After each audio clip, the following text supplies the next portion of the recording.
What is going on, everybody? Welcome back to another editing tutorial. My name is Michael and today we're going to be working in Lightroom. I'm going to be showing you guys in just under 5 minutes how you can transform your underexposed and boring photos from this to this.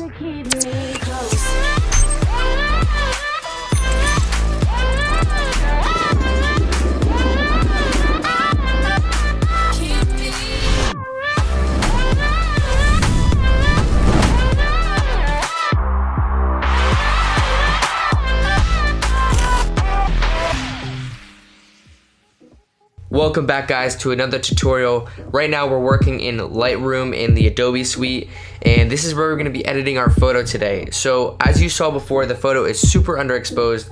I'll do a quick before and after right here so you guys can see the difference. Super underexposed, so we had to do a lot to the exposure, the lighting, and the clarity of the entire image. And I did use a preset that I use for the majority of my photos when I edited this photo, but I will not be giving that away. I'm going to do this from scratch and basically come to the same result regardless. Alright, so here we go. We have this super underexposed image, so obviously we're going to need to adjust the exposure, the highlights, the shadows, that kind of stuff, just so we can even see what the heck is going on here. So the first thing I'm going to do is play with the exposure, and I'm going to bring this up probably around 1. I don't want to go too far because that's just going to introduce a ton of noise right off the bat. I usually always add about 15 contrast to my photos. It's just a go-to setting for me. The highlights we're going to jack up a ton because we want that water to bring in a lot of light, and also that tunnel to the left side is going to help us bring in a lot of light as well. The shadows are super dark, so we got to brighten this up regardless of the grain, and that looks pretty good. Going to bring up the white so the water can help us out a little bit more to about right there. And we're gonna bring up the blacks a little bit. Alright, so right away we can see that this made a ton of a difference. Just by bringing up the exposure, we can actually see what's going on here. So now we're gonna move to the clarity, and I really like to jack this up because I feel like it brings a lot of life to the image. And now we're gonna move down to the tone curve, which arguably is one of the most important parts of editing the image. You're really just gonna move this curve to the point where you feel it looks good, but this is gonna make some big changes to the image. So that looks pretty good. This is the before and after for that. Just added a lot of good contrast. Now we're gonna move down to the sliders where we're gonna manipulate all of our color, and I usually boost up orange a crazy ton because I feel like it is the best color for all photos, especially because it works well with skin tones. I'm gonna desaturate every other color pretty much because I don't wanna work with that. Keep a little bit of the yellows. That looks about good. I'm gonna go over the hue. Drop our oranges a little bit so it gets that burnt look. Go to luminance. We're gonna drop blue because you notice that the tunnel is using blue, and we want that to go down because our highlights are just totally blown out over there. That looks pretty good.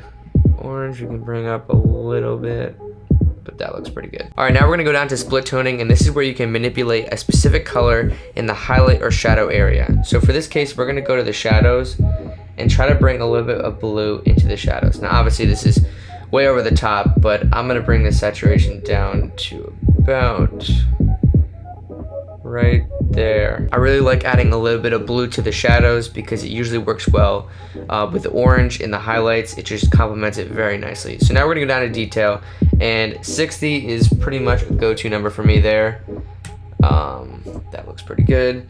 Gonna go down to noise reduction, and obviously our image, if you zoom in, is pretty grainy, so we're probably gonna do a little bit of noise reduction. Let's just try 21, because if you add too much noise reduction, it starts to look a little bit creamy and unrealistic. So I'm actually gonna go to 15, and that looks pretty good. All right, so now we're gonna go down to lens correction, and the purpose of this is that it helps out with the warp that sometimes comes off of your lens. So, but what I usually do is press constrain crop and actually go to manual, and I like to just drag this out. I like to add more of a warp to it. I think it looks really cool. Usually pushes the subject further away, which I like, and it's gonna add a nice feel to the image. I usually don't use vignetting, but in this case, it looks pretty cool because it just cancels some of that noise in the corners and really helps you focus on the subject in this case. Grain, I'm not gonna add any more because we already have enough grain in our image. And then there's camera calibration, which I'm just gonna manipulate the red primary a little bit to about there, and the blue primary there. So now we've gone through all of our tabs on the right side, but now comes the fun part and really where you can dial in on certain parts of the image to make it look different. So I use this magic wand over here, and what I do with it is I'm going to manipulate certain parts of the images that I want a different look with. So the first thing I usually always do is go to clarity and then jump dehaze to about 5. I want this water to really pop more, so I'm going to do a clarity and a dehaze over the water.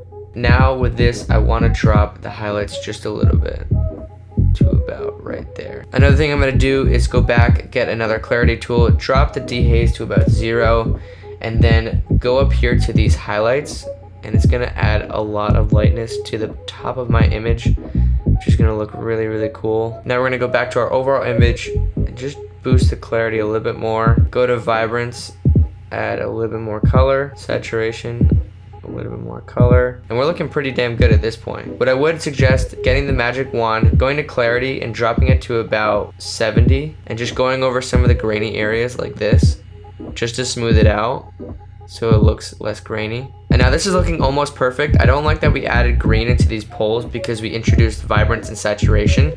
So I'm gonna go down to hue and yellow and just drag this to the orange so that we eliminate some of that green. And there it is, guys. There's your image in just about 5 minutes, looking from this to that.